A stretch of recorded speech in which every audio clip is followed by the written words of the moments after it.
പക്ഷേ ഈ ഒരു 20 കൊല്ലം മുമ്പ് വിമൽജി പാസ്സായ സമയത്തൊക്കെ നോക്കുകയാണെങ്കിൽ ഈ ചാർട്ടേഡ് അക്കൗണ്ടൻറ്റുമാർ അധികമൊന്നും ഉണ്ടാവില്ല. പാലക്കാട് ഒരു വളരെ ഗ്രാമീണ പശ്ചാത്തലമുള്ള ഒരു സ്ഥലം തന്നെയാണ് നേരത്തെ സൂചിപ്പിച്ച പോലെ. 21 വയസ്സിൽ ഈ ചാർട്ടേഡ് അക്കൗണ്ടൻസി പാസ്സാവുക, CA ആകുക എന്നൊക്കെ പറയുമ്പോൾ പല ആളുകൾക്കും അതൊരു ഭയങ്കര ഒരു ഹരമാണ്.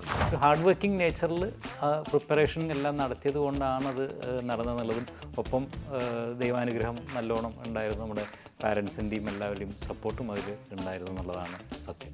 വിമലിനെ ഞാൻ ആദ്യം കാണുമ്പോൾ പേപ്പർലെസ് ആയിരുന്നില്ല, പിന്നീടായതാണ്. അതെ. ഇപ്പോൾ നമ്മളിപ്പോൾ ഓഡിറ്റ്സിൻ്റെ ഒക്കെ ഒരു പീക്ക് സമയത്ത് നമുക്ക് അതിനെക്കുറിച്ച് ചിന്തിക്കാൻ പറ്റില്ല. കാരണം പല ആൾക്കാരും അതിൽ കംഫർട്ടബിൾ അല്ല, അല്ലെങ്കിൽ അവർക്ക് നെറ്റ് കണക്ടിവിറ്റിയുടെ ഇഷ്യൂസൊക്കെ. കാരണം അന്നൊന്നും അത്ര ഇൻ്റർനെറ്റ് സ്പീഡ് വലിയ ഒരു ഇതായിരുന്നില്ല.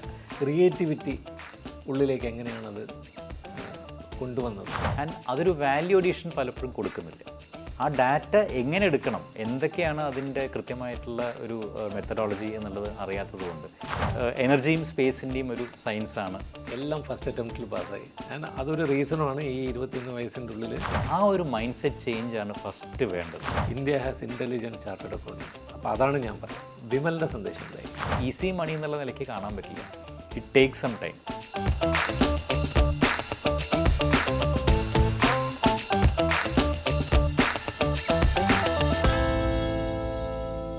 കോഫി വിത്ത് CAയിലേക്ക് വിമൽ വേണുജീനെ ഞാൻ ആദ്യമായിട്ട് സ്വാഗതം ചെയ്തുകൊള്ളട്ടെ.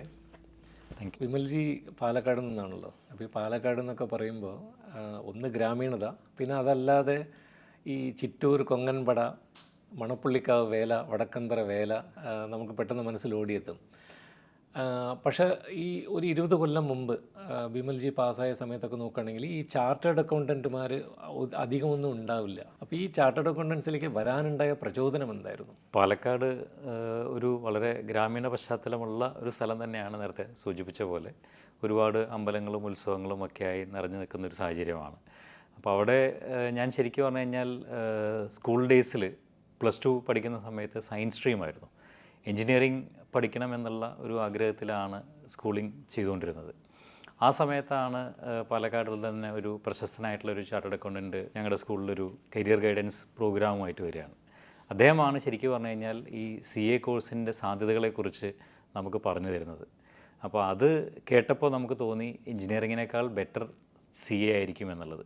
21 വയസ്സിൽ ഈ ചാർട്ടേഡ് അക്കൗണ്ടൻസി പാസ്സാവുക, CA ആകുക എന്നൊക്കെ പറയുമ്പോൾ പല ആളുകൾക്കും അതൊരു ഭയങ്കര ഒരു ഹരമാണത്. ശരിക്കും പറഞ്ഞു കഴിഞ്ഞാൽ ഇറ്റ് ഈസ് വെരി ഡിഫിക്കൽട്ട്, ഭയങ്കര ചാലഞ്ചിങ് ആയിട്ടുള്ളൊരു കോഴ്സാണ്.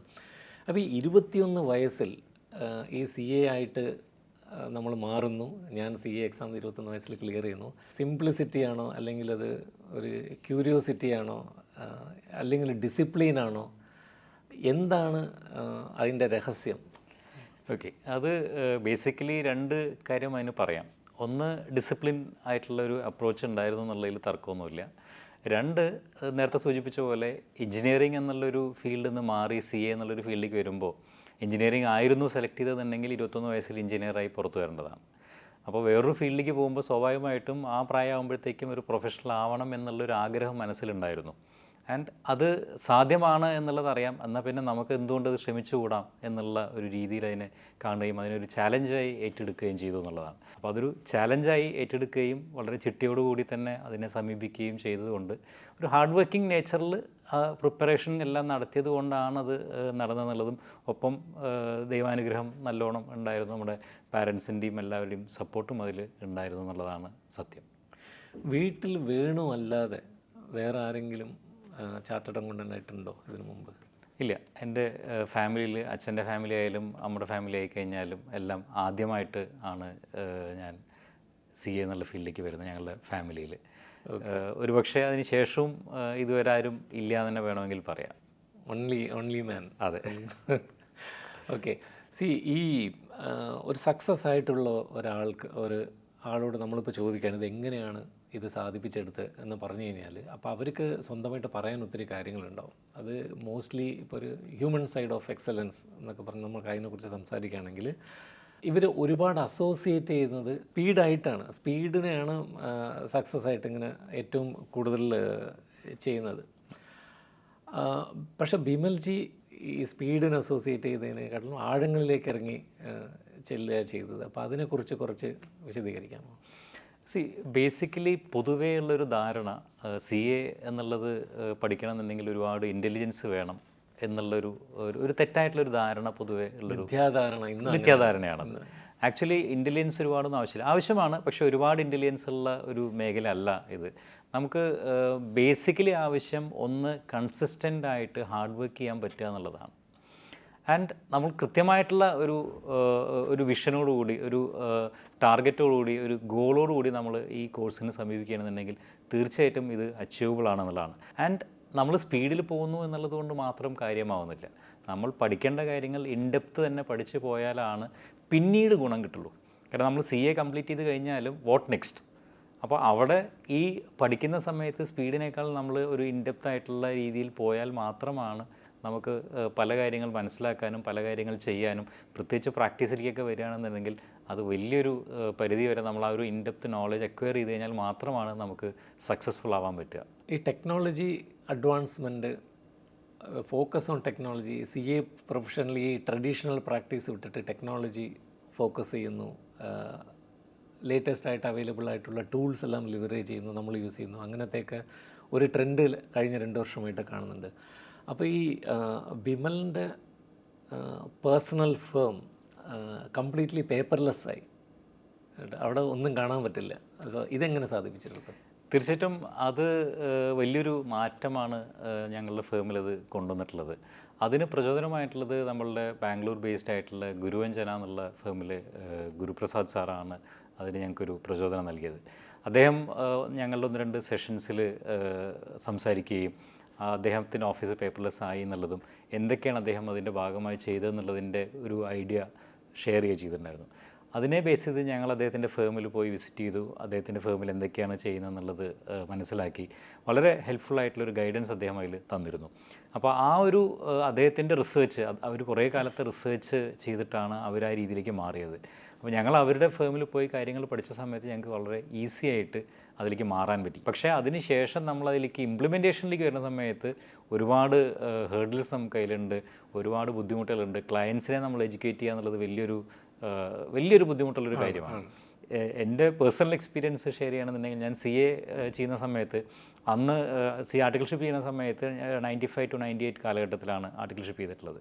ആ കാലഘട്ടത്തിൽ നമ്മളുടെ പ്രിൻസിപ്പളിൻ്റെ അടുത്ത് പറഞ്ഞ് നിർബന്ധിച്ച് ഓഫീസിലൊരു കമ്പ്യൂട്ടർ വാങ്ങിക്കുകയും, അന്ന് MS വേർഡും എക്സലും എന്നല്ല, വേർഡ് സ്റ്റാർ എന്നുള്ളൊരു പഴയൊരു രീതിയാണെന്ന് യൂസ് ചെയ്തിട്ടുണ്ടായിരുന്നത്.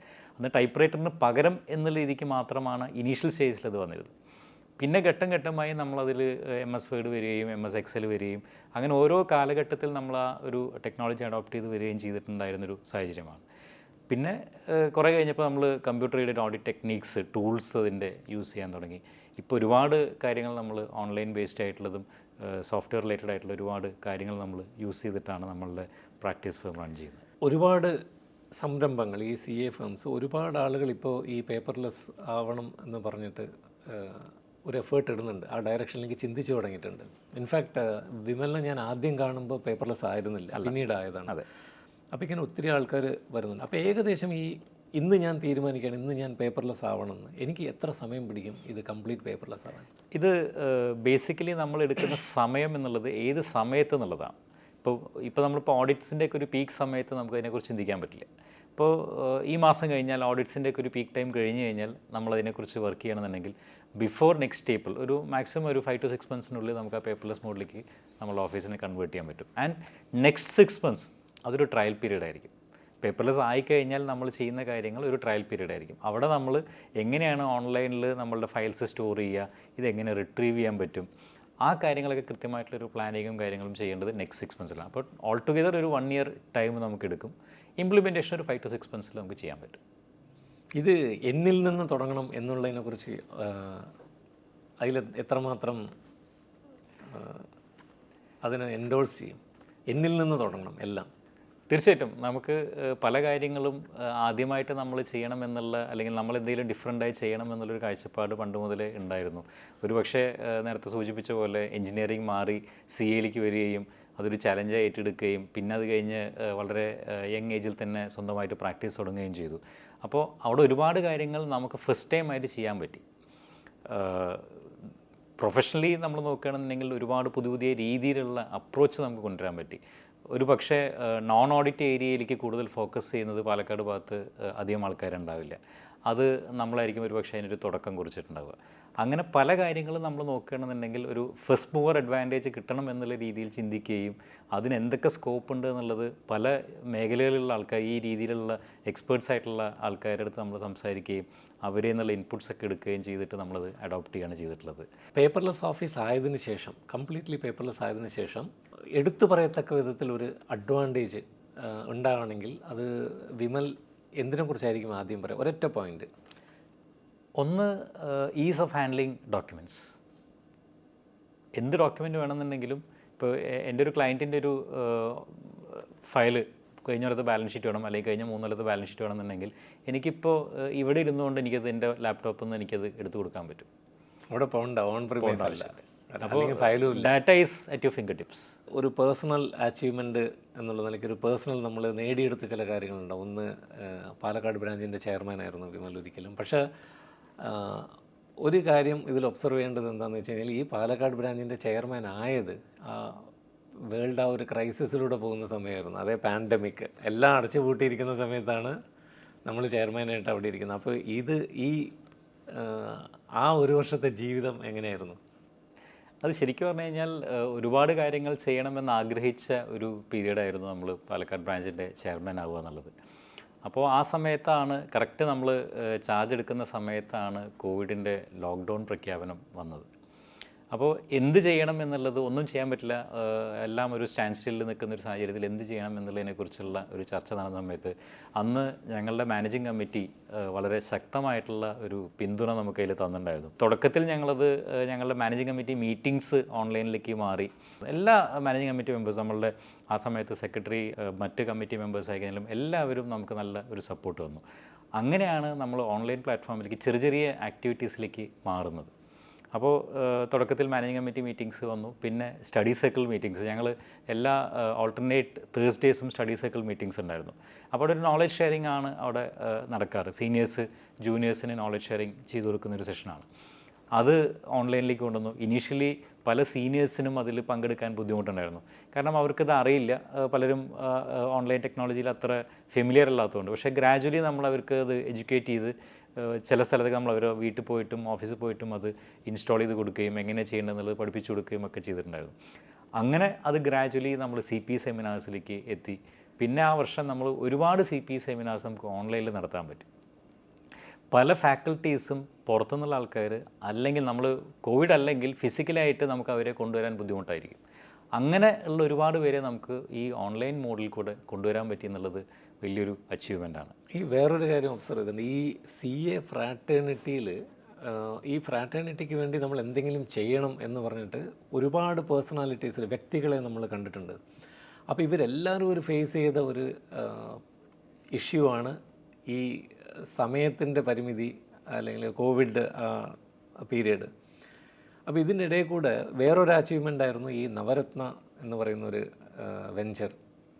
പല കേരളത്തിലുടനീളമുള്ള പല ബ്രാഞ്ചിനെയും അവരുമായിട്ട് സംസാരിച്ച് അത് കൂട്ടിയിണക്കി കൊണ്ടുവരികയും അത് നല്ല രീതിയിൽ ഒരു CAs തമ്മിലുള്ള ഒരു കണക്റ്റ് കൊണ്ടുവരികയും അതൊക്കെ ചെയ്യുന്നതൊരു ഭയങ്കര ആ ഒരു ഓപ്പർച്യൂണിറ്റി ശരിക്കും യൂട്ടിലൈസ് ചെയ്തിട്ടുണ്ട് വിമൽജി. അപ്പോൾ അതിനെക്കുറിച്ച് കുറച്ച് പറയാം. ആക്ച്വലി ഈ കോവിഡിൻ്റെ സമയത്ത് നമുക്ക് ഈ ഓൺലൈൻ CP സെമിനാർസ് നടത്തുന്ന സമയത്ത് പലപ്പോഴും നമുക്ക് അറ്റൻഡൻസ് കുറവാണ്. കാരണം പല ആൾക്കാരും അതിൽ കംഫർട്ടബിൾ അല്ല, അല്ലെങ്കിൽ അവർക്ക് നെറ്റ് കണക്ടിവിറ്റിയുടെ ഇഷ്യൂസൊക്കെ. കാരണം അന്നൊന്നും അത്ര ഇൻ്റർനെറ്റ് സ്പീഡ് വലിയ ഒരു ഇതായിരുന്നില്ല. നമ്മൾ ഇന്നുള്ളതിൻ്റെ ഒരു പകുതി പോലും ചിലപ്പോൾ അന്ന് പലർക്കും ഉണ്ടായിട്ടുണ്ടാവില്ല. കാരണം പെട്ടെന്നാണല്ലോ ഈ കോവിഡ് വരുന്നത്. അപ്പോൾ ആ ഒരു ഹൈ സ്പീഡ് ഇൻ്റർനെറ്റ് കണക്ഷനൊന്നും പലരും വീട്ടിലെടുത്തിട്ടുണ്ടാവില്ല, അല്ലെങ്കിൽ ഓഫീസിലുണ്ടാവില്ല. ഒരു ബ്രോഡ്ബാൻഡ് എന്നുള്ള നിലയ്ക്കുള്ള ഇതുണ്ടാവും, പക്ഷേ സ്പീഡൊക്കെ വളരെ ലിമിറ്റഡ് ആയിരുന്നു. അപ്പോൾ നമുക്ക് പാർട്ടിസിപ്പേഷൻ പലപ്പോഴും കുറവ് വരുന്നൊരു സാഹചര്യം ഉണ്ടായി. അപ്പോൾ അത് ഞങ്ങളുടെ ആ സമയത്തുള്ള കേരളത്തിലുള്ള 9 ബ്രാഞ്ചസിൻ്റെയും ചെയർമാൻമാരുടെ ഞങ്ങളൊരു ഗ്രൂപ്പുണ്ട്, വാട്സപ്പ് ഗ്രൂപ്പൊക്കെ ഉണ്ട്. അപ്പോൾ അന്ന് ചില ഡിസ്കഷൻസിൽ വന്നിട്ടുണ്ടായിരുന്നത് 1-2 ബ്രാഞ്ച് കമ്പൈൻ ചെയ്ത് നമുക്ക് സെഷൻസ് നടത്തിയാലോ എന്നുള്ളൊരു ആലോചന വന്നിട്ടുണ്ടായിരുന്നു.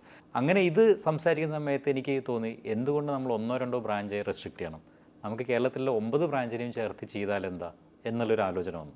അപ്പോൾ ഞാൻ ഈ വിവരം നമ്മളുടെ അന്നത്തെ കോച്ചാമ്മന്മാരോട് സംസാരിച്ച സമയത്ത് എല്ലാവരും വളരെ പോസിറ്റീവായിട്ടുള്ളൊരു സമീപനമാണ് നടത്തിയത്.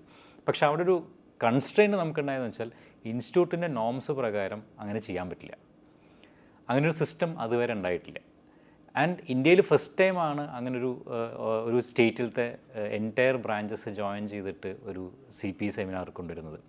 അത് ഒരു സെമിനാറല്ല, 9 ഡേയ്സിലേക്കുള്ള സെമിനാറാണ്. ഞങ്ങളതന്ന് ചെയ്തതെന്ന് വെച്ച് കഴിഞ്ഞാൽ ഓരോ ബ്രാഞ്ചും ഓരോ ദിവസം ഹോസ്റ്റ് ചെയ്യുന്ന പോലെ ആക്കി. അപ്പോൾ 9 ബ്രാഞ്ചും ആ ഈവൻറ്റ് കണ്ടക്ട് ചെയ്യുന്ന മാതിരി it is a joint program എന്നുള്ള ലെവലിലേക്ക് ഞങ്ങളതിനെ കൊണ്ടുവന്നു. അതിനുശേഷം എല്ലാ കൊല്ലവും അത് തുടർന്നുകൊണ്ട് വരുന്നു. കോവിഡിൻ്റെ മാറി 3 കൊല്ലം അത് ഓൺലൈനിൽ തന്നെ ആയിരുന്നു. കഴിഞ്ഞ 2-3 കൊല്ലമായിട്ട് അതിപ്പോൾ ഫിസിക്കൽ മോഡിലേക്ക് മാറി. ഇപ്പോൾ ഓരോ കൊല്ലം ഓരോ ബ്രാഞ്ച് ഹോസ്റ്റ് ചെയ്യുന്ന രീതിയിൽ മാറി. ഒരു നവരത്ന കോൺഫറൻസ് അതിലൊരു പങ്കെടുക്കാനുള്ളൊരു ചാൻസ് എനിക്കും കിട്ടിയിട്ടുണ്ടായിരുന്നു. അപ്പോൾ എനിക്ക് ഏകദേശം മനസ്സിലായി ഇതിൻ്റെ അകത്ത് എത്ര എഫേർട്ട് ഇതിനകത്ത് പോയിട്ടുണ്ടാവും എന്നുള്ളത്. നവരത്ന കോൺഫറൻസ് എനിവേ അതൊരു ഭയങ്കര സക്സസ്ഫുൾ ആയിരുന്നു. പക്ഷെ അത് കഴിഞ്ഞതിന് ശേഷം അതേപോലെ പഞ്ചഭൂത കോൺഫറൻസും അങ്ങനെ 5 ചാപ്റ്റേഴ്സ് അങ്ങനെ അക്രോസ് ഇന്ത്യ ഇതേപോലെ. പഞ്ചഭൂത ശരിക്കും പറഞ്ഞാൽ അതിന് മുമ്പ് ഉണ്ടായിരുന്ന ഒരു കോൺസെപ്റ്റാണ്. നവരത്നയ്ക്ക് വരുന്നത് ശരിക്കും പറഞ്ഞാൽ നമുക്ക് നവരത്ന തുടങ്ങാനൊരു പ്രചോദനമായതും പഞ്ചഭൂതയായിരുന്നു. അപ്പോൾ 5 ബ്രാഞ്ചസ് കേരളവും തമിഴ്നാട്ടിലുമുള്ള 4 തമിഴ്നാട്ടിലും 1 പാലക്കാടും അങ്ങനെയാണ് പഞ്ചഭൂത സ്റ്റാർട്ട് ചെയ്തിട്ടുണ്ടായിരുന്നത്. ഈ പേപ്പർലെസ് ഓഫീസിനെ കുറിച്ച് നമ്മൾ സംസാരിച്ചിട്ടുണ്ടായിരുന്നല്ലോ. ഒന്ന് കേരളത്തിൽ ഒരു basically it is A consumer market. അപ്പോൾ ഈ ക്ലയൻസിനെ കൺവിൻസ് ചെയ്യുക എന്നുള്ളത് ഭയങ്കര ഒരു ചാലഞ്ചിങ് ആയിട്ടുള്ള ഒരു കാര്യമാണ്. ഇതൊരു പോയിന്റ് നമ്പർ 1. എങ്ങനെയാണ് ഇത് വിമൽ സാധിപ്പിച്ചെടുത്തത്? ഇതിന് എന്തൊക്കെയായിരുന്നു ചാലഞ്ചസ് വന്നിരുന്നത്? രണ്ടാമത് ബിസിനസ് തൻ്റെ സ്റ്റേറ്റിലല്ലാതെ പുറത്തും ചെയ്യണം. ഇന്ത്യയിൽ ഇപ്പോൾ ഒത്തിരി സ്റ്റേറ്റ്സ് ഉണ്ട്. അപ്പോൾ ഔട്ട്സൈഡ് കേരള ചെയ്യണം എന്നുള്ളതിനെക്കുറിച്ചും ഇത് ആക്ച്വലി ഈ പേപ്പർലെസ് ഓഫീസും അതിന് ഭയങ്കരമായിട്ട് ഹെൽപ്പ് ചെയ്യും ക്ലയൻറ്റിന്. അപ്പോൾ അത് ക്ലയൻറ്റ് ഇതിനെക്കുറിച്ച് ബോധവാന്മാരാണോ? സ്ട്രിക്ട്ലി സ്പീക്കിംഗ് അല്ല. കാരണം ഇപ്പോഴും കൺവെൻഷണൽ മോഡിൽ തന്നെയാണ് ഒരു 90% ക്ലയൻസും ഉള്ളത്. അവിടെ നമുക്ക് വലിയൊരു അഡ്വാൻറ്റേജ് ആയിട്ട് വന്നിട്ടുള്ളത് എന്താ വെച്ചാൽ ഇപ്പോൾ GST ഇംപ്ലിമെൻറ്റേഷൻ വന്നപ്പോൾ ഒരുപാട് പേരുടെ ബിൽസ്, ഇപ്പോൾ പർച്ചേസ് ബിൽസ് ആയിക്കഴിഞ്ഞാലും അല്ലെങ്കിൽ എക്സ്പെൻസ് റിലേറ്റഡ് ആയിക്കഴിഞ്ഞാലും അത് GST പോർട്ടൽ വഴിക്ക് നമുക്ക് ആ ഡാറ്റ വെരിഫിക്കേഷൻ സാധ്യമായി. പിന്നെ കുറേ ട്രാൻസാക്ഷൻസിന് TDSും TCSും വന്നു. അപ്പോൾ കുറേ ട്രാൻസാക്ഷൻസ് നമുക്ക് അങ്ങനെ തന്നെ ഡിജിറ്റൽ മോഡിൽ ട്രാക്ക് ചെയ്യാൻ പറ്റുന്നൊരു സാഹചര്യം ഉണ്ടായി. അപ്പോൾ ഇത് നമ്മൾ ക്ലയൻസിനെ കുറേ കാര്യങ്ങൾ ഇതിൽ ബോധവാന്മാരാക്കി. അതേപോലെ തന്നെ പലരുടെ അടുത്തും നമ്മൾ പറഞ്ഞു ഇൻവോയ്സസ് ഒക്കെ ഡിജിറ്റൽ മോഡിൽ തന്നെ സൂക്ഷിക്കണം എന്നുള്ളത് പറഞ്ഞു. അപ്പോൾ അവർക്ക് സെയിലും മറ്റ് കാര്യങ്ങളുമെല്ലാം അവർ സോഫ്റ്റ്വെയറിൽ തന്നെ ഉണ്ടാവും. പർച്ചേസാണ് പിന്നൊരു ലിമിറ്റേഷൻ ഉള്ളത്, അല്ലെങ്കിൽ എക്സ്പെൻസ് വൗച്ചേഴ്സ്. അവിടെ നമ്മൾ കുറേ ആൾക്കാരുടെ അടുത്ത് പറഞ്ഞ് അത് സ്കാൻ ചെയ്ത് കയറ്റുന്ന ഒരു രീതിയിലേക്ക് നമ്മൾ മാറ്റാൻ നമ്മൾ ശ്രമിച്ചിട്ടുണ്ട്. ഒരു പരിധിവരെ നമ്മളതിൽ വിജയിച്ചു എന്ന് തന്നെ പറയാം. അപ്പോൾ പല കാര്യങ്ങളും നമുക്ക് ഓൺലൈനിൽ കൂടെ തന്നെ ചെയ്യാൻ പറ്റുന്നൊരു സാഹചര്യം ഉണ്ട് എന്നുള്ളതും അത് അവർക്കും എളുപ്പമാണ്. കാരണം ഒരു ഓൺലൈനിലാണെന്നുണ്ടെങ്കിൽ ഈ റെക്കോർഡ് സൂക്ഷിക്കാൻ കുറേയും കൂടിയും സ്പേസ് കുറവ് മതി, ട്രാക്ക് ചെയ്യാൻ വളരെ ഈസിയാണ് എന്നുള്ളത് നമ്മൾ അവരെ എഡ്യൂക്കേറ്റ് ചെയ്യുന്ന സമയത്ത് അവരും അതിൽ കുറേ കൂടി ഇൻവോൾവ് ചെയ്യാൻ തുടങ്ങി. അങ്ങനെ അത് വലിയൊരു മാറ്റം തന്നെ കൊണ്ടുവന്നുകൊണ്ടിരിക്കുന്നുണ്ട് നമ്മളുടെ ഒരു ക്ലയൻസിൻ്റെ ഇടയിൽ. ആൻഡ് നാച്ചുറലി ഇപ്പോൾ സ്പേസ് കുറവ് മതി, അല്ലെങ്കിൽ അത് നമ്മളിപ്പോൾ പഴയ ഡോക്യുമെൻറ്റ്സ് ഒക്കെ പലപ്പോഴും നമ്മൾ കാണുകയെന്ന് വെച്ച് കഴിഞ്ഞാൽ എവിടെയെങ്കിലും എടുത്തു വെച്ചിട്ടുണ്ടാവും. പക്ഷേ ഒരു ആവശ്യത്തിന് നോക്കിക്കഴിഞ്ഞാൽ ഇത് എവിടെയാണ് എന്നുള്ളത് കണ്ടുപിടിക്കാൻ വലിയ പാടാണ്. അല്ലെങ്കിൽ അന്ന് വർക്ക് ചെയ്തിരുന്ന ആൾക്കാരെ വിളിക്കണം, ഇത് എവിടെ വെച്ചെന്നുള്ളത് ചോദിക്കാൻ. അപ്പോൾ അതൊക്കെ വലിയൊരു കൺസ്ട്രെയിൻ്റ് ആണ്. അപ്പോൾ അതിന്നൊക്കെ ഒരു വലിയൊരു മാറ്റമാണ് നമ്മൾ ഡിജിറ്റലായിട്ട് ഇതിനെ സ്റ്റോർ ചെയ്യുമ്പോൾ നമുക്ക് വരുന്നത്. സമയം അതിനുവേണ്ടി ഇതിനെ അധികം ചിലവഴിക്കേണ്ടി വരും ഇത് കണ്ടുപിടിക്കാൻ. ഈ പഴയ കാലത്തൊക്കെ നോക്കിയിട്ടുണ്ട്, ഈ അക്കൗണ്ടിങ്ങും ബാങ്കിങ്ങും വേറെ തലത്തിലായിരുന്നു. ഇപ്പോൾ പിന്നെ അത് കണക്റ്റഡ് ബാങ്കിങ് ആയി ഒക്കെ ചെയ്തു. അതേപോലെ തന്നെയാണ് ഈ ഗവർണൻസും ഇന്നോവേഷനും ഒരിക്കലും ഒരുമിച്ച് കൊണ്ടുപോകാൻ പറ്റാത്ത ഒരു കാര്യങ്ങൾ. അപ്പോൾ ഈ വിമലിൻ്റെ ഫിലോസഫി അതിലെന്തായിരുന്നു? എങ്ങനെയാണ് ഈ ക്രിയേറ്റിവിറ്റി ഉള്ളിലേക്ക് എങ്ങനെയാണത് കൊണ്ടുവന്നത്? ഓക്കെ, ഇതിൽ നമ്മളുടെ ഒരു തോട്ട് പ്രോസസ്സ് ഉണ്ടായിരുന്നത് എന്താ വെച്ച് കഴിഞ്ഞാൽ ഓഡിറ്റ്സ് ആണ് പ്രധാനമായും ചാർട്ടേഡ് അക്കൗണ്ടൻസ് ചെയ്തുകൊണ്ടിരുന്നത് കൺവെൻഷനലി. ഓഡിറ്റ്സ് പറഞ്ഞാൽ ഒരു പോസ്റ്റ്മോർട്ടമാണ്. കഴിഞ്ഞൊരു കൊല്ലം ചെയ്തിട്ടുള്ളത് എന്താണ്, അതിലെന്താണ് ശരി, എന്താണ് തെറ്റ് എന്നുള്ളത് കണ്ടുപിടിക്കലാണ്. ആൻഡ് അതൊരു വാല്യൂ അഡീഷൻ പലപ്പോഴും കൊടുക്കുന്നില്ല. അപ്പോൾ അവിടെയാണ് നമ്മളൊരു ഇന്നോവേഷൻ കൊണ്ടുവരുന്നത്. ആ പ്രോസസ്സിനെ മാറ്റി നമ്മളതിനെ ഒരു ഇന്നോവേറ്റീവ് ആയിട്ടുള്ള രീതിയിൽ നമ്മൾ ചിന്തിക്കുകയും ഒരു റിയൽ ടൈം എൻഗേജ്മെൻറ്റ് നമ്മൾ ക്ലയൻറ്റുമായിട്ട് ഉണ്ടാക്കുന്ന ഒരു സാഹചര്യം ഉണ്ടാക്കുക എന്നുള്ളതാണ് അതിൽ പ്രധാനമായിട്ട് ചെയ്തിട്ടുള്ളത്. ആൻഡ് അവിടെ എത്രത്തോളം നമുക്ക് ടെക്നോളജി യൂസ് ചെയ്യാൻ പറ്റും. ഇപ്പോൾ പല ക്ലയൻസിനും ഉണ്ടാവുക എന്താ വെച്ച് കഴിഞ്ഞാൽ അവരുടെ ബിസിനസ്സിൻ്റെ ആക്ച്വൽ പെർഫോമൻസ് എന്താണെന്നുള്ളത് 90% ആൾക്കാർക്കും അറിയില്ല. അപ്പോൾ ഇതെല്ലാം ഒരു തമ്പ് റൂൾ ബേസ് ചെയ്തിട്ടാണ് പല ക്ലയൻസും പല ഡിസിഷൻ മേക്കിങ്ങിലേക്കും പോകുന്നത്. ആൻഡ് പരാജയപ്പെടുന്ന പല ക്ലയൻസിൻ്റെയും നമ്മൾ അവരുടെ ഒരു ഹിസ്റ്ററി നമ്മളെടുത്ത് പരിശോധിച്ച് കഴിഞ്ഞാൽ ഡാറ്റ ഡ്രിവൺ അല്ലാത്ത ഡിസിഷൻ മേക്കിംഗ് ആണ് പലപ്പോഴും ഇവർക്ക് ഫെയിലിയേഴ്സ് ഉണ്ടാകാനുള്ള ഒരു പ്രധാന കാരണമായിട്ട് നമ്മൾ കാണുന്നത്. അല്ല, ഈ ജനറലി ആൾക്കാർക്ക് ഒരു ബിസിനസ് ഓണേഴ്സിനൊക്കെ ഒരു ധാരണ എന്താണെന്ന് വെച്ച് കഴിഞ്ഞാൽ ഞാൻ ഈ ചെയ്ത കാര്യങ്ങളൊക്കെ റെക്കോർഡ് ചെയ്യുക, അതാണ് ഈ ബുക്ക് കീപ്പിംഗ് എന്നുള്ള കോൺസെപ്റ്റാണ്. പക്ഷെ അതിൽ കൂടുതൽ ചിന്തിക്കുന്നില്ല. ഇപ്പോൾ ഓഡിറ്റിൻ്റെ കാര്യം പറയുകയാണെങ്കിൽ തന്നെ ടെക്നോളജിയിൽ ഓഡിറ്റിൻ്റെ റോൾ എന്ന് പറഞ്ഞു കഴിഞ്ഞാൽ ഈ audit actually right from the configuration level it starts. Configuration തെറ്റാണെങ്കിൽ ഇതെല്ലാം തെറ്റായി പോകും. അത് ഓഡിറ്റിൻ്റെ ഒരു പ്രത്യേകതയാണത്. സോ അതിൽ ഈ ടെക്നോളജി ഓഡിറ്റ് ട്രയൽ അത് അതിൻ്റെ റോളൊക്കെ ഒന്ന് പറയാം. ഇപ്പോൾ ശരിക്കും പറഞ്ഞു കഴിഞ്ഞാൽ നമ്മളുടെ പുതിയൊരു സിസ്റ്റം തന്നെ ഈ ഇൻകം ടാക്സ് ഡിപ്പാർട്ട്മെൻ്റ് ആയിക്കഴിഞ്ഞാലും GST ആയിക്കഴിഞ്ഞാലും ഒക്കെ എല്ലാം ടെക്നോളജി ഡ്രിവൺ ആയതുകൊണ്ട് ഒരുപാട് ഡാറ്റ അവർക്ക് കിട്ടുന്നുണ്ട്. അപ്പോൾ ഈ ഡാറ്റയെ ബേസ് ചെയ്തിട്ടാണ് പല കാര്യങ്ങൾ ചെയ്യുന്നത്. ഇപ്പോൾ എക്സാമ്പിൾ, ഇപ്പം നമ്മളുടെ GST റിട്ടേൺസ് നോക്കിക്കഴിഞ്ഞാൽ ഒരു 90% ഓട്ടോമേറ്റഡ് ആയി. നമുക്ക് എൻട്രി ചെയ്യേണ്ട ഡാറ്റ വളരെ പരിമിതമാണ്. അതേപോലെ തന്നെ ഇൻകം ടാക്സിൽ നോക്കുകയാണെങ്കിൽ പ്രീഫിൽഡ് റിട്ടേൺസ് വരുന്ന സാഹചര്യമായി. ഡാറ്റ എല്ലാം ഇൻകം ടാക്സ് ഡിപ്പാർട്ട്മെൻറ്റ് കയ്യിലുണ്ട്, നമ്മളൊന്ന് വെരിഫൈ ചെയ്ത് സബ്മിറ്റ് ചെയ്യേണ്ട രീതിയിലേക്ക് മാറി. അപ്പോൾ അത്രയധികം ഡാറ്റ കളക്ഷൻ ഡിപ്പാർട്ട്മെൻറ്റുകൾ നടത്തുന്ന ഒരു സാഹചര്യത്തിൽ ഈ ഡാറ്റ ഫലപ്രദമായിട്ട് നമ്മുടെ ക്ലയൻസ് യൂസ് ചെയ്യാൻ തുടങ്ങിക്കഴിഞ്ഞാൽ അവരുടെ ബിസിനസ്സിൽ ഒരുപാട് ഇൻസൈറ്റ്സ് അവർക്ക് കിട്ടും. ഇത് റിയൽ ടൈം മോണിറ്റർ ചെയ്ത് കഴിഞ്ഞാൽ ഡാറ്റ പലപ്പോഴും ഇപ്പോൾ നേരത്തെ പറഞ്ഞ പോലെ ഇത് റെക്കോർഡ് ചെയ്യാൻ വേണ്ടി അല്ലെങ്കിൽ റിട്ടേൺ ഫയൽ ചെയ്യാൻ വേണ്ടി മാത്രമുള്ളതാണ് എന്നുള്ളൊരു കാഴ്ചപ്പാടിൽ നിന്ന് മാറി ഈ ഡാറ്റ ഉപയോഗിച്ച് എൻ്റെ ബിസിനസ്സിനെ എങ്ങനെ ഗ്രോ ചെയ്യാൻ പറ്റും, എവിടെയാണ് ഞാൻ പെർഫോം ചെയ്തത്, എവിടെയാണ് ഞാൻ ഇമ്പ്രൂവ് ചെയ്യേണ്ടത്, ആ ഒരു ഡാറ്റ അനാലിസിസിലേക്ക് വന്നു കഴിഞ്ഞാൽ, ഒരു ഡാറ്റ മൈനിങ് മോഡിലേക്ക് വന്നു കഴിഞ്ഞാൽ ഒരുപാട് കാര്യങ്ങൾ അവർക്ക് ഒരു ബിസിനസ്സിൽ ചേഞ്ച് ചെയ്യാൻ പറ്റും. ഇപ്പോൾ പല എക്സാമ്പിൾസ് നമുക്ക് അനുഭവങ്ങൾ ഉണ്ടായിട്ടുണ്ട്. പല ആൾക്കാരും അവർ കോസ്റ്റിംഗ്, മാനുഫാക്ചറിങ്ങിൽ നോക്കുകയാണെങ്കിൽ അവർ കോസ്റ്റിംഗ്, പ്രോഡക്റ്റ് കോസ്റ്റിംഗ് കൃത്യമായിട്ട് എടുക്കാത്തത് കാരണം അവർ പലപ്പോഴും ഓവർ പ്രൈസ്ഡ് ആയിട്ട് പോകുന്ന കാര്യം വന്നിട്ടുണ്ട്. അപ്പോൾ ഈ ഓവർ പ്രൈസ്ഡ് ആകുമ്പോൾ വെച്ചാൽ അവർക്ക് മാർക്കറ്റിൽ കോമ്പീറ്റ് ചെയ്യാൻ പറ്റാത്ത സാഹചര്യം വരും. അപ്പോൾ ഒരുപാട് ഓപ്പർച്യൂണിറ്റി ലോസ് വരും. അപ്പോൾ എങ്ങനെയാണ് ഇത് കറക്റ്റായിട്ട് ഇതിൻ്റെ പ്രൈസിങ്, കോസ്റ്റിംഗ് ചെയ്യേണ്ടത്, സെല്ലിംഗ് പ്രൈസ് എങ്ങനെ ഫിക്സ് ചെയ്യണം, എത്ര പെർസെൻറ്റേജ് മാർജിൻ ഫിക്സ് ചെയ്യണം, ഇത് പലർക്കും കൃത്യമായിട്ട് ധാരണയില്ല എന്ന് പറഞ്ഞാൽ അവർ വർക്കൗട്ട് ചെയ്യുന്ന ഡാറ്റ തെറ്റായതുകൊണ്ട്. ചെയ്യാനറിയാത്ത കുഴപ്പമില്ല, ആ ഡാറ്റ എങ്ങനെ എടുക്കണം, എന്തൊക്കെയാണ് അതിൻ്റെ കൃത്യമായിട്ടുള്ള ഒരു മെത്തഡോളജി എന്നുള്ളത് അറിയാത്തത് കൊണ്ട്. അതേപോലെ തന്നെ ഒരു മാസത്തെ പെർഫോമൻസ് എങ്ങനെയാണ് അനലൈസ് ചെയ്യേണ്ടത്. ഒരു മൾട്ടിപ്പിൾ പ്രോഡക്ട്സ് ഡീൽ ചെയ്യുന്ന ആൾക്കാരാണെന്നുണ്ടെങ്കിൽ ഓരോ പ്രോഡക്റ്റിനും എങ്ങനെയാണ് പെർഫോമൻസ് എന്നുള്ളത് അറിയണം, അല്ലെങ്കിൽ എവിടെയാണ് അവർക്ക് ഇമ്പ്രൂവ് ചെയ്യേണ്ടത് എന്നുള്ളത് അറിയണം. ഇങ്ങനെ ഒരുപാട് കാര്യങ്ങൾ ഡാറ്റയുമായി ബന്ധപ്പെട്ട് കിടക്കുന്നുണ്ട്. അപ്പോൾ ഒരു ഡിസിഷൻ മേക്കിങ്ങിന് എങ്ങനെ ഡാറ്റ യൂസ് ചെയ്യണം എന്നുള്ളത് ആൻഡ് ആ ഡാറ്റ എങ്ങനെ നമ്മുടെ സിസ്റ്റത്തിൽ ജനറേറ്റ് ചെയ്യണം എന്നുള്ളത് നമ്മൾ ക്ലയൻസിനെ എഡ്യൂക്കേറ്റ് ചെയ്യാണ്. അങ്ങനെ ഒരു സിസ്റ്റമാറ്റിക്കായിട്ട് ഡാറ്റ ക്യാപ്ചർ ചെയ്യുകയും അത് അവരുടെ ഒരു MIS രൂപത്തിൽ അവർക്ക് കിട്ടുകയും ചെയ്തു കഴിഞ്ഞാൽ പല ഡിസിഷൻസും അവർക്ക് ഇതിനു മുമ്പ് ചെയ്തതിനേക്കാൾ നല്ല രീതിക്ക് എടുക്കാൻ പറ്റും. അവർ ബിസിനസ്സിൽ കൂടുതൽ ഗ്രോത്ത് ഉണ്ടാക്കാൻ പറ്റും, കൂടുതൽ പ്രോഫിറ്റബിലിറ്റി ഉണ്ടാക്കാൻ പറ്റും. അതാണ് ഏറ്റവും വലിയൊരു അഡ്വാൻറ്റേജ് നമ്മൾ ടെക്നോളജി മര്യാദയ്ക്ക് യൂസ് ചെയ്താൽ. പ്രൊഫഷണൽ കണക്റ്റഡ് അല്ലാത്ത ഒരു ചോദ്യം ഞാനിപ്പോൾ ചോദിക്കാം. കേരളം പൊതുവെ ഭയങ്കര ഈ ജ്യോതിഷത്തിലും തച്ചുശാസ്ത്രത്തിലും ഒക്കെ വിശ്വസിക്കും, ന്യൂമറോളജി ഇതിലൊക്കെ ഭയങ്കരമായിട്ട് ബിലീവ് ചെയ്യുന്ന ആൾക്കാരാണ്. ഇന്നും ജ്യോതിഷന്മാരും കുറേ ജ്യോതിഷികളുള്ള ഒരു നാടാണ് കേരളം. അപ്പോൾ ഇതിൻ്റെ ഭാഗമായിട്ട് വരുന്ന ഒന്നാണ് ഈ വാസ്തുശാസ്ത്രം. അപ്പോൾ ഈ വിമൽ വാസ്തുശാസ്ത്രം പഠിച്ചിട്ടുണ്ട് എന്നുള്ളത് മനസ്സിലാക്കിയിട്ടുണ്ട്. അപ്പോൾ ഇതിന് വരാനുള്ള ഇൻട്രസ്റ്റ് എങ്ങനെയാണ്, എന്തുകൊണ്ടാണ് ഈ വാസ്തുശാസ്ത്രത്തിൽ വന്നത്? ഇത് ശരിക്കും പറഞ്ഞു കഴിഞ്ഞാൽ പണ്ട് കുറേ വായന ഉണ്ടായിരുന്നു. അപ്പോൾ അങ്ങനെ വായനയുടെ ഭാഗമായിട്ട് പല ബുക്സും വായിച്ചപ്പോഴാണ് ഈ വാസ്തുശാസ്ത്രത്തിനെക്കുറിച്ച് ഒരു ബേസിക് ഐഡിയ കിട്ടിയത്. അപ്പോൾ അത് ഒരു ക്യൂരിയോസിറ്റി ജനറേറ്റ് ചെയ്തു. അപ്പോൾ അതിനെക്കുറിച്ച് കൂടുതൽ അന്വേഷിക്കുകയും കൂടുതൽ പഠിക്കുകയും ചെയ്തു. അങ്ങനെ ആറന്മുള വാസ്തുവിദ്യാ ഗുരുകുലത്തിൽ പോയിട്ടാണ് വാസ്തു പഠിക്കുന്നത്. അത് പഠിക്കുന്ന സമയത്ത് നമുക്ക് എത്രത്തോളം ഹെൽപ്ഫുൾ ആവും എന്നുള്ളത് സത്യം പറഞ്ഞാൽ അറിയുമായിരുന്നില്ല. പക്ഷേ അതിനുശേഷം നമ്മൾ പല ക്ലയൻസിൻ്റെ അടുത്ത് പോകുമ്പോഴും പല ക്ലയൻസിൻ്റെ ഓഫീസിൽ പോകുമ്പോഴും നമ്മൾ സൈലൻ്റായിട്ട് ഈ വാസ്തു ആസ്പെക്ട്സും കൂടി ഒബ്സർവ് ചെയ്ത് തുടങ്ങി. അപ്പോൾ ഒബ്സർവ് ചെയ്ത് തുടങ്ങുമ്പോൾ നമ്മളുടെ ഒരു ക്യൂരിയോസിറ്റി അനുസരിച്ച് നമ്മൾ അവരോട് ചില ചോദ്യങ്ങൾ ചോദിക്കും. നമ്മൾ കാണുന്ന വാസ്തു ഒബ്സർവേഷൻസ് വെച്ച് അവരുടെ ബിസിനസ്സിലുള്ള ചില കാര്യങ്ങൾ നമ്മൾ ചോദിക്കുന്ന സമയത്ത് ഒരു അത്ഭുതത്തോടു കൂടി ചോദിക്കാറ്, പ്രതീക്ഷിച്ച ഉത്തരം കിട്ടും. അതെ. അപ്പോൾ ചില കാര്യങ്ങൾ നമ്മൾ ചോദിക്കുന്ന സമയത്ത് ആദ്യമൊക്കെ ചില ക്ലയൻസ് ഹെസിറ്റേറ്റ് ചെയ്യും റിപ്ലൈ തരാൻ. എനിക്ക് ഒന്ന് രണ്ട് വലിയ അനുഭവങ്ങൾ അതിൽ ഉണ്ടായിട്ടുണ്ട്. ഇങ്ങനെ കാഷ്വലായിട്ടുള്ളൊരു സംസാരത്തിൽ ഒരു വലിയൊരു ക്ലയൻറ്റ് തൃശ്ശൂരുള്ളൊരു വലിയൊരു ബിസിനസ് ഗ്രൂപ്പിൻ്റെ അടുത്ത് ഒരു കാര്യം സംസാരിച്ചപ്പോൾ അവരാദ്യം അതിനെ കാര്യമായി എടുത്തില്ല. പക്ഷേ അദ്ദേഹം എന്നെ പിറ്റേ ദിവസം വിളിച്ചിട്ട് ചോദിച്ചു, വിമൽ ഇന്നലെ ഒരു കാര്യം ചോദിച്ചില്ലേ, അത് എന്തുകൊണ്ടാണ് ചോദിച്ചതെന്ന് ചോദിച്ചു.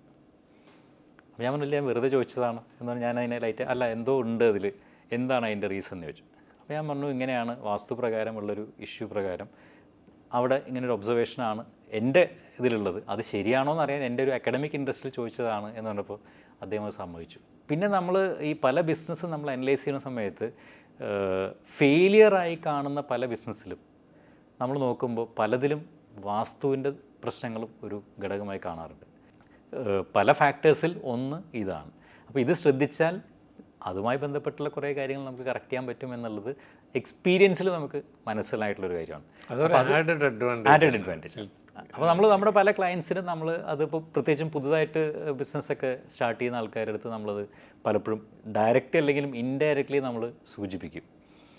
നമ്മൾ വാസ്തുപ്രകാരം ഇങ്ങനെയെന്ന് പറഞ്ഞാൽ ചിലപ്പോൾ അവർ അക്സെപ്റ്റ് ചെയ്യില്ല. അതൊരു സയൻസാണ്, സയൻസ് ഓഫ് സ്പേസ് ആണ്. എനർജിയും സ്പേസിൻ്റെയും ഒരു സയൻസാണ് അതിൽ ഉള്ളത്. അപ്പോൾ ആ ഒരു സയൻസ് എങ്ങനെയാണ് നമ്മളുടെ ഒരു ബിസിനസ് അറ്റ്മോസ്ഫിയറിലേക്ക് നമുക്ക് ഉപയോഗിക്കാൻ പറ്റുക, അതാണ് നമ്മൾ ചെയ്യുന്നത്. നമ്മൾ വളരെ ബേസിക് ആയിട്ടുള്ള മേ ബി ഒരു 0.01% പോലും ചിലപ്പോൾ നമുക്ക് അതിൽ അറിയുണ്ടാവില്ല.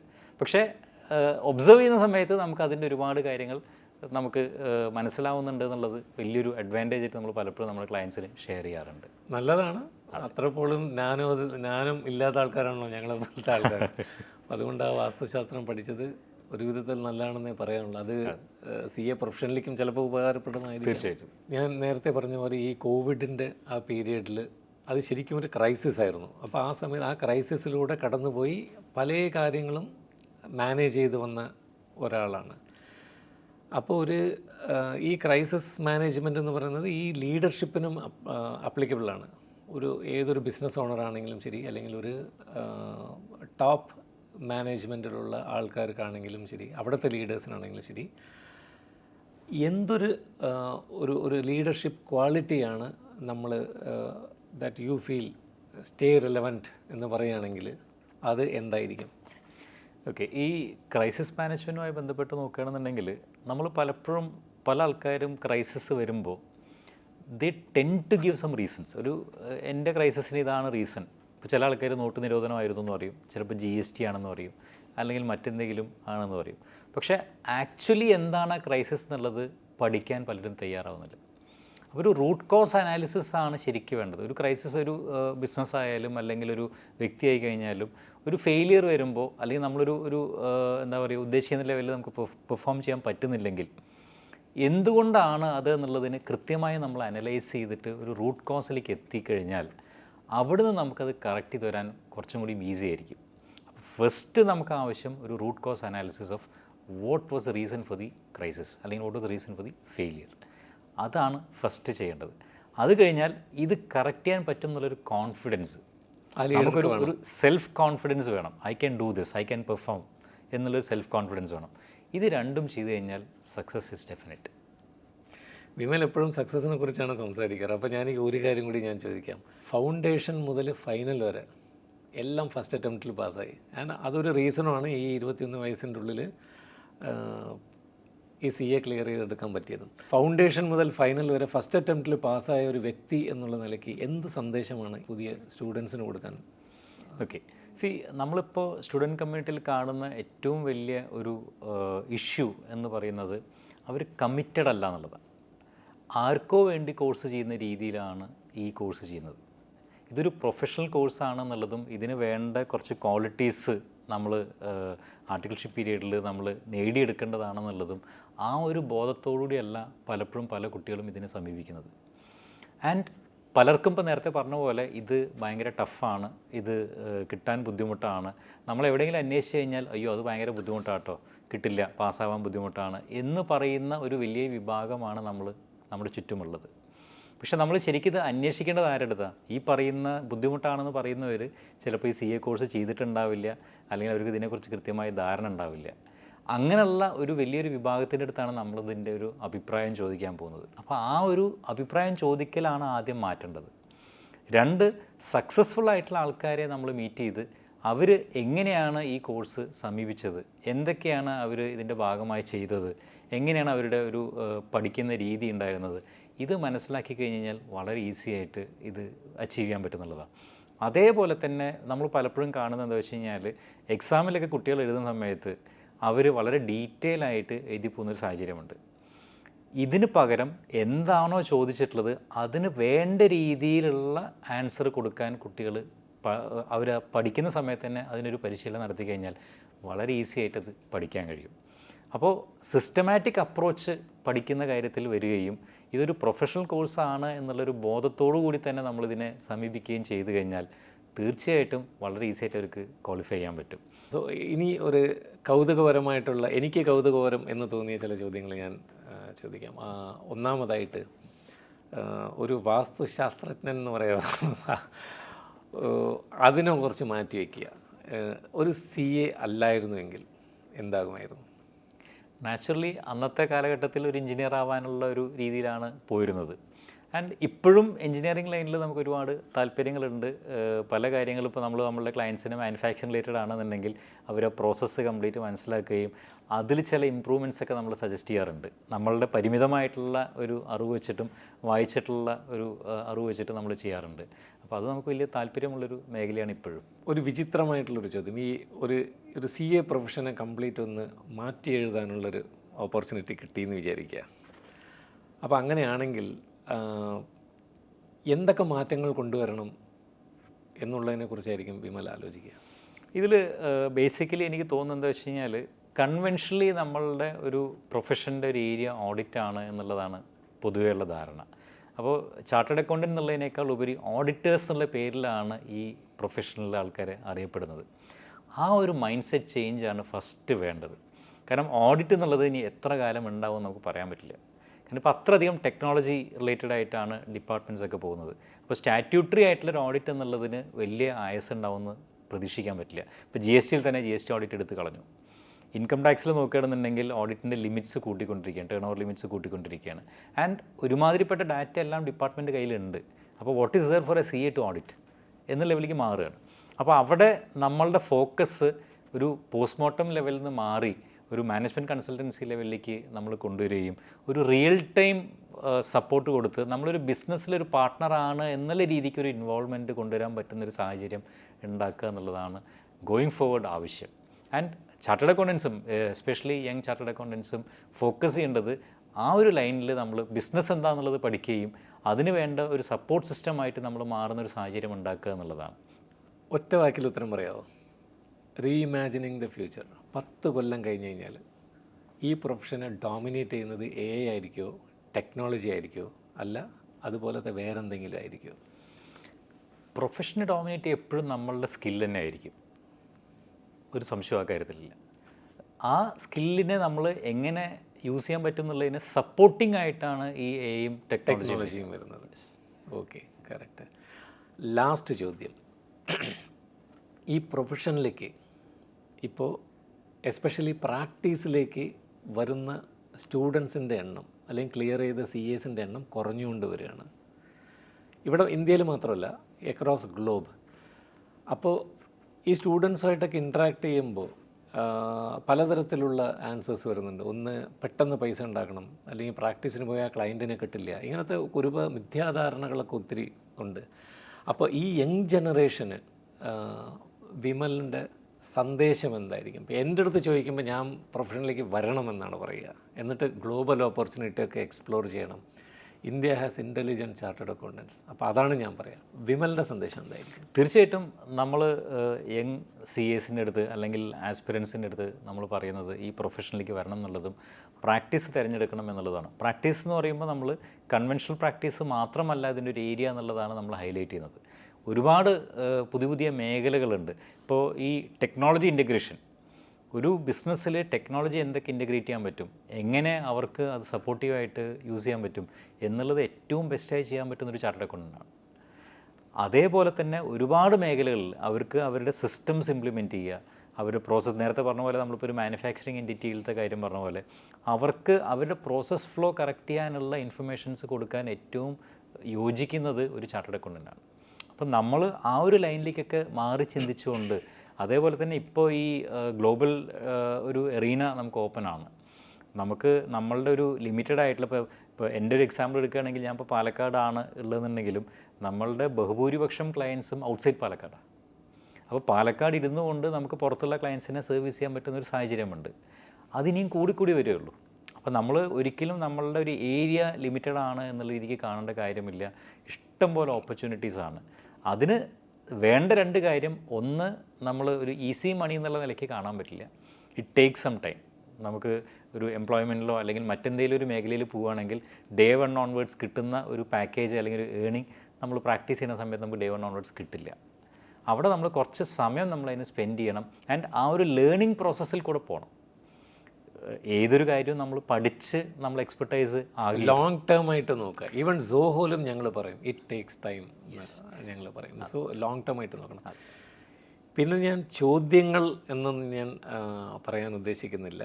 പക്ഷേ നമ്മളുടെ അറിയാനുള്ള ആഗ്രഹം ഉണ്ടല്ലോ, കുറേ ഉത്തരം കിട്ടാത്ത മേഖലകളിലേക്ക് ഞാൻ കടന്നു ചെല്ലുകയും അതിന് വളരെ ലളിതമായ ഭാഷയിൽ CA വിമൽ വേണു അതിനുള്ള ഉത്തരങ്ങൾ നൽകുകയും ചെയ്തത് എന്തായാലും പ്രേക്ഷകർക്ക് അതൊരു ബെനിഫിറ്റ് ആയിരിക്കും. അല്ലെങ്കിൽ ഈ വീഡിയോ കാണുന്ന ആളുകൾക്ക് അതെന്തായാലും ഒരു പ്രചോദനം തന്നെ ആയിരിക്കും എന്നുള്ളതിൽ സംശയമില്ല, നിസ്സംശയം എന്ന് പറയാം.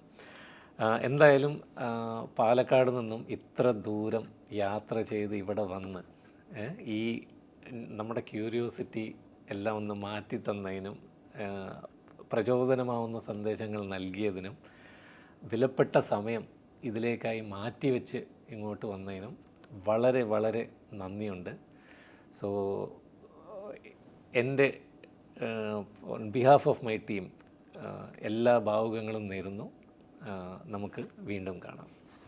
Thank you for the opportunity. എന്തായാലും ഒരുപാട് പേർക്ക് ഈ ഒരു മെസ്സേജ് എത്തിക്കാൻ പറ്റുക എന്നുള്ളത് വലിയൊരു കാര്യമാണ്. തീർച്ചയായിട്ടും ഇത് CA പ്രൊഫഷനിലേക്ക് വരാൻ ആഗ്രഹിക്കുന്ന ആൾക്കാർക്ക് അതൊരു എന്താ പറയുക പ്രചോദനമാവുകയാണെന്നുണ്ടെങ്കിൽ ഏറ്റവും വലിയൊരു നല്ല കാര്യം അതായിരിക്കും എന്നാണ് ഞാൻ വിശ്വസിക്കുന്നത്. Thank you once again. Thank U.